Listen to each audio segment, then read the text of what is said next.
Hello दोस्तों, आप सभी को मेरा प्यार भरा नमस्कार। मैं Kiran Sharma, home science department से। तो जैसा कि पहले वीडियो में मेरे प्रोटीन आप लोगों ने पढ़ा था पार्ट 1, और आज मैं पार्ट 2 के साथ उपस्थित हुई हूँ आप लोग के सामने। प्रोटीन के बारे में आप लोगों ने बहुत कुछ जाना था और आगे भी हम लोग जानेंगे। तो आज हम लोग का टॉपिक जो होगा प्रोटीन का वर्गीकरण। प्रोटीन के वर्गीकरण के बारे में हम लोग विस्तार से जानेंगे। प्रोटीन का वर्गीकरण हम लोग कैसे कर सकते हैं, कितने प्रकार से कर सकते हैं। तो आइए हम लोग जानते हैं कि प्रोटीन का वर्गीकरण कैसे करते हैं। तो आइए सभी लोग उपस्थित हो जाइए। तो आप चलते हैं प्रोटीन का वर्गीकरण कैसे करते हैं। तो प्रोटीन के बारे में हम लोग जानने का प्रयास करते हैं। प्रोटीन का वर्गीकरण हम लोग 3 प्रकार से करते हैं। 3 प्रकार से प्रोटीन का वर्गीकरण किया जा सकता है। पहला तो है गुणवत्ता के आधार पर, दूसरा प्रोटीन के भौतिक गुण एवं घुलनशीलता के आधार पर, और तीसरा है प्रोटीन प्राप्ति के साधन के आधार पर। तो आइए हम लोग गुणवत्ता के आधार पर प्रोटीन के वर्गीकरण को विस्तार से जानते हैं। तो प्रोटीन का वर्गीकरण हम लोग गुणवत्ता के आधार पर 3 प्रकार से कर सकते हैं। पहला जो है पूर्ण प्रोटीन होता है, दूसरा जो है आंशिक पूर्ण प्रोटीन होता है, और तीसरा अपूर्ण प्रोटीन होता है।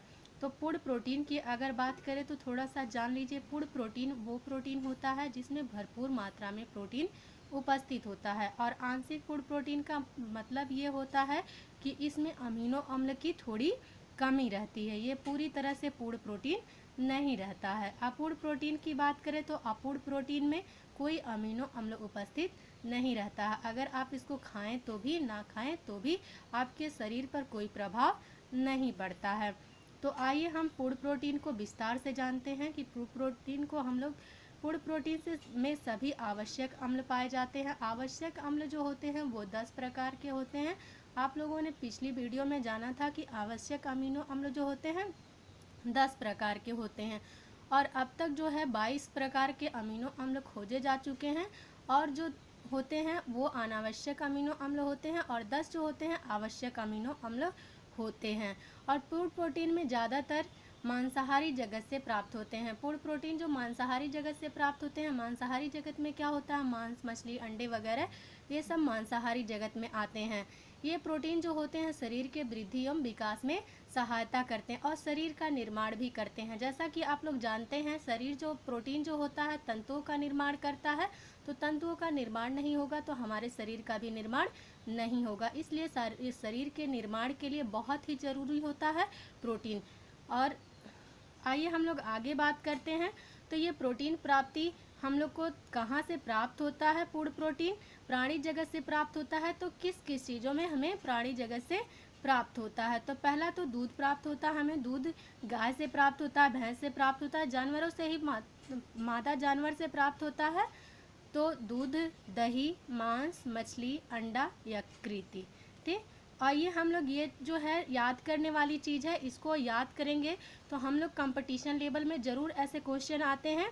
तो आप लोग दूध में कौन से प्रोटीन पाए जाते हैं, लैक्ट एल्बुमिन पाया जाता है। तो ये याद करने वाली चीज़ है, आप याद करिएगा इसको कि दूध में लैक्ट एल्बुमिन प्रोटीन पाया जाता है। और अंडे की जर्दी में ओवल ब्यूमिन पाया जाता है, ओबे बिलेटिन पाया जाता है। 2 प्रकार के जो हैं प्रोटीन पाए जाते हैं अंडे के जर्दी में। अंडे का जर्दी क्या होता है, वो अंडे में पीला वाला भाग, अंडे के पीले वाले भाग को क्या कहते हैं, जर्दी कहते हैं अंडे की। मांस में ल्यूसीन पाया जाता है, ट्रिप्टोफैन पाया जाता है।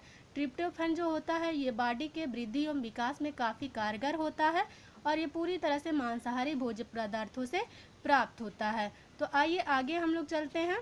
तो आगे हम लोग बात करते हैं वनस्पति जगत से पूर्ण प्रोटीन कहाँ से प्राप्त होता है। हम लोग को सूखे मेवे से प्राप्त होता है और सोयाबीन से प्राप्त होता है। सूखे मेवे क्या होते हैं, ड्राई फ्रूट्स। ड्राई फ्रूट्स जो होता है ये काजू, किशमिश, बादाम, ये सारे ड्राई फ्रूट्स में आते हैं। तो सूखे मेवे में कौन से प्रोटीन पाए जाते हैं, एक से लासिन। और सोयाबीन में कौन सा प्रोटीन पाया जाता है, ग्लाइसिनिन। तो ये याद करने वाली चीज़ें हैं, तो आप लोग याद करिएगा क्योंकि ये कंपटीशन लेवल में ज़रूर पूछे जाते हैं। कोई भी आप एग्ज़ाम दीजिए तो उसमें ज़रूर एक क्वेश्चन प्रोटीन से ज़रूर ही आता है, तो इसको आप लोग रट जाइएगा। तो आइए हम लोग आंशिक पूर्ण प्रोटीन के बारे में बात करते हैं। आंशिक पूर्ण प्रोटीन क्या होता है। आंशिक पूर्ण प्रोटीन में कुछ अमीनो अम्ल की कमी रहती है। ये तंतुओं के टूट फूट की मरम्मत करते हैं।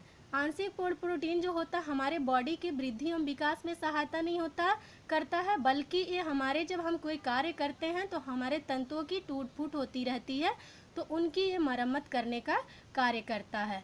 तो ये आंशिक पूर्ण प्रोटीन जो होता है वनस्पत जगत से प्राप्त होता है। तो वनस्पत जगत में आइए हम लोग जानते हैं किस किस चीज़ों से प्राप्त होता है। दाल से प्राप्त होता है, अनाज से प्राप्त होता है, सोयाबीन से प्राप्त होता है। और सोयाबीन में कौन से प्रोटीन पाए जाते हैं? गैल्यूमिलिन पाया जाता है। ये भी याद करने वाली चीज़ है, तो इसको भी याद रखिएगा आप लोग। आइए हम लोग अपूर्ण प्रोटीन की बात करते हैं। तो अपूर्ण प्रोटीन जो होता है इसमें अमीनो अम्ल का अभाव होता है, इसलिए इस तरह के प्रोटीन का सेवन करिए या ना करिए, शरीर पर कोई विशेष प्रभाव नहीं पड़ता है। ये आपके शरीर को ना ही नुकसान पहुंचाता है और ना ही फायदा ही पहुंचाता है।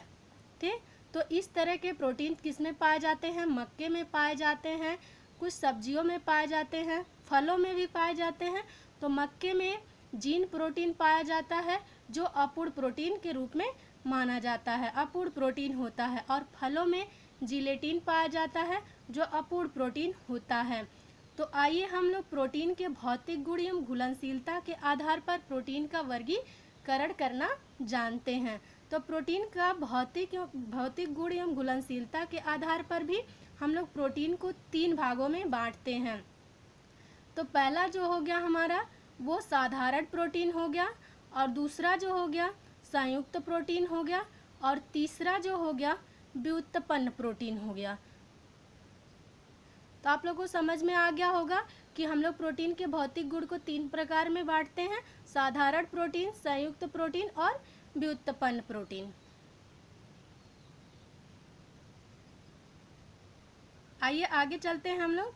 आगे हम लोग साधारण प्रोटीन को डिफाइन करेंगे, विस्तार पूर्वक जानेंगे कि साधारण प्रोटीन आखिर है क्या। ठीक, साधारण प्रोटीन जो होता है केवल अमीनो अम्ल से मिलकर बना होता है। अमीनो अम्ल क्या होते हैं? जो प्रोटीन का निर्माण करते हैं। कई अमीनो अम्ल मिलकर प्रोटीन का निर्माण करते हैं। उसी तरह हमारा साधारण प्रोटीन भी है, वो अमीनो अम्ल के निर्माण से ही बनता है। ये प्रोटीन जो होता है जल अपघटन के बाद सरलतम इकाई अमीनो अम्ल में टूट जाता है। सरलतम इकाई का मतलब होता है अपने छोटे छोटे पार्ट में ये सरलतम इकाई अमीनो अम्ल में टूट जाता है। तो आइए कुछ इम्पोर्टेंस हम लोग जानते हैं, यहाँ पे याद करने वाली चीज़ें हैं। ये ज़्यादातर एग्जाम्स में पूछते हैं और ज़्यादा कंपटीशन लेवल में ये चीज़ें पूछी जाती है। अंडे के पीले भाग में कौन से प्रोटीन पाए जाते हैं, ऐसे करके क्वेश्चन पूछे जाते हैं। ये जो क्वेश्चन है नेट के पेपर में आया हुआ है पहले, तो आप लोग इसको याद रखिएगा। अंडे के पीले भाग का प्रोटीन कौन सा होता है? एल्बुमिन होता है, ओवलब्यूमिन होता है, ओबेग्लोबिन होता है। तो आप लोग को ये समझ में आ गया होगा, दिख भी रहा है। तो आप लोग साथ साथ में नोट्स भी बनाते जाइएगा। ठीक, तो आइए हम लोग आगे देखते हैं। गेहूं में कौन से प्रोटीन पाए जाते हैं? गुलेटिन पाया जाता है। ठीक, ये भी नेट के पेपर में पूछा हुआ है, तो आप लोग इस पे ध्यान दीजिएगा और याद रखिएगा। और गुलेटिन के अलावा ग्लाइडिन भी पाया जाता है। तो आगे आइए हम लोग प्रोटीन, दूध में कौन सा प्रोटीन पाया जाता है? लैक्ट एल्बुमिन पाया जाता है। ठीक, मांसपेशियों की प्रोटीन कौन सी होती है? मांसपेशियों में कौन सी प्रोटीन पाई जाती हैं? ग्लोब्यूलिन पाया जाता है। मक्के की प्रोटीन कौन सी होती है? जीन होती है। ये जीन जो होता है वो अपूर्ण प्रोटीन होता है। चावल की प्रोटीन कौन सी होती है? आर्जिनिन होती है। रक्त में कौन सी प्रोटीन पाई जाती है? हीमोग्लोबिन पाया जाता है। ठीक, इसको कहीं पे पूछ सकता है, ग्लोबिन बस देता है, तो इसको भी आप लोग याद रखिएगा। रक्त की प्रोटीन पूछेगा, रक्त की प्रोटीन क्या होती है, हीमोग्लोबिन ना करके ग्लोबिन बस पूछेगा, तो आप ग्लोबिन को भी सही कर सकते हैं। ठीक, तो आइए आगे। अस्थियों की प्रोटीन कौन सी होती है? कोलेजन होती है। और जौ की प्रोटीन कौन सी होती है? होर्डिन होती है। और मूंगफली में कौन सी प्रोटीन पाई जाती है? एरेचिन पाई जाती है। बादाम की प्रोटीन कौन सी होती है? एमेंडीन होती है। ठीक, तो आइए हम लोग संयुक्त प्रोटीन को विस्तार से जानते हैं। संयुक्त प्रोटीन क्या होता है? ठीक, ये प्रोटीन वे होते हैं जिसमें साधारण प्रोटीन का मतलब क्या होता है? जिसमें अमीनो अम्ल उपस्थित होते हैं। साधारण प्रोटीन और के साथ साथ पोषक तत्वों के अणु भी उपस्थित रहते हैं, तो उनको क्या कहते हैं हम लोग? संयुक्त प्रोटीन कहते हैं। तो आप लोग ऐसे देख लीजिए यहाँ पे, साधारण प्रोटीन प्लस अन्य पोषक तत्व बराबर संयुक्त प्रोटीन। इसको आप लोग नोट्स भी बनाते जाइएगा। आइए आगे चलते हैं, हम लोग आगे जानते हैं इसके उदाहरण को। तो आप लोग देखिए उदाहरण इसका क्या है? ग्लाइकोप्रोटीन। ग्लाइकोप्रोटीन जो होता है ये अंडे के सफ़ेद भाग में पाया जाता है। अंडे के जो जर्दी के ऊपर सफ़ेद भाग होता है उसको हम लोग ग्लाइकोप्रोटीन कहते हैं। इसमें साधारण प्रोटीन यानी कि अमीनो अम्ल भी होता है और कार्बोहाइड्रेट भी होता है, तब ये मिलकर क्या बनता है? ग्लाइकोप्रोटीन बनता है। और आइए नीचे न्यूक्लियोप्रोटीन। न्यूक्लियोप्रोटीन की बात करें तो यह गेहूं के बीज कोष में पाया जाता है और ये किससे मिलकर बना होता है? साधारण प्रोटीन से प्लस न्यूक्लियो अम्ल से। तो ये क्या हो जाता है? बन जाता है न्यूक्लियोप्रोटीन। ठीक, अब आइए लाइपोप्रोटीन की बात करते हैं। तो लाइपोप्रोटीन जो होता है कोशिका में पाया जाता है। लाइपोप्रोटीन जो होता है कोशिका में पाया जाता है। इसमें साधारण प्रोटीन उपस्थित होता है और लिपिड उपस्थित होता है, तो ये क्या बनता है? लाइपोप्रोटीन बनता है। तो आगे आइए हम लोग इसमें बात करते हैं हीमोग्लोबिन की।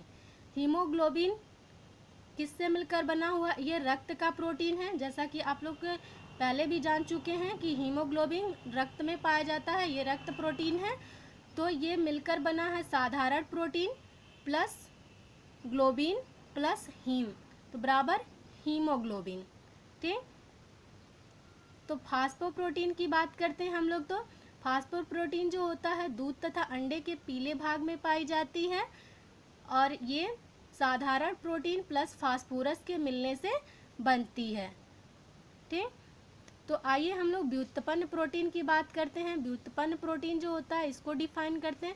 व्युत्पन्न प्रोटीन का निर्माण जो होता है सरल एवं संयुक्त प्रोटीन के मिलने से होता है। सरल प्रोटीन जो होता है इसमें अमीनो अम्ल की पूर्ण मात्रा रहती है और संयुक्त प्रोटीन जो होता है उसमें क्या होता है? साधारण प्रोटीन भी होता है और कुछ पोषक तत्वों के अणु भी उपस्थित रहते हैं, तो उन्हें क्या कहते हैं?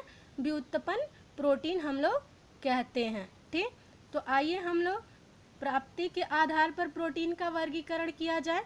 तो प्राप्ति के आधार पर वर्गीकरण काफ़ी मोस्ट इम्पॉर्टेंट है, तो इसको आप लोग ध्यान में रखिएगा। तो ये जो होता है दो प्रकार से वर्गीकरण होता है इसका। कैसे होता है? पहला वनस्पति जगत से और दूसरा प्राणिज जगत से। तो आइए हम लोग वनस्पति जगत से प्राप्त प्रोटीन को और प्राणी जगत से प्राप्त प्रोटीन को विस्तार से जानते हैं। तो आइए इसमें हम लोग वनस्पति जगत की बात कर रहे हैं। तो वनस्पति जगत के प्रोटीन कौन से होते हैं? जो वनस्पति जगत से प्राप्त होते हैं। हमें साग सब्जियों से जो प्रोटीन प्राप्त होते हैं उनको हम लोग क्या कहते हैं? वनस्पति जगत से प्राप्त प्रोटीन कहते हैं। वनस्पति जगत से प्राप्त प्रोटीन में 9 प्रकार के आवश्यक अमीनो अम्ल पाए जाते हैं। ये 9 प्रकार के आवश्यक अमीनो अम्ल पाए जाते हैं, इसी वजह से इन्हें आंशिक रूप का पूर्ण प्रोटीन कहा जाता है, क्योंकि इसमें पूरी तरह से 10 आवश्यक अम्ल नहीं पाए जाते हैं। इस वजह से इन्हें आंशिक पूर्ण प्रोटीन के वर्गीकरण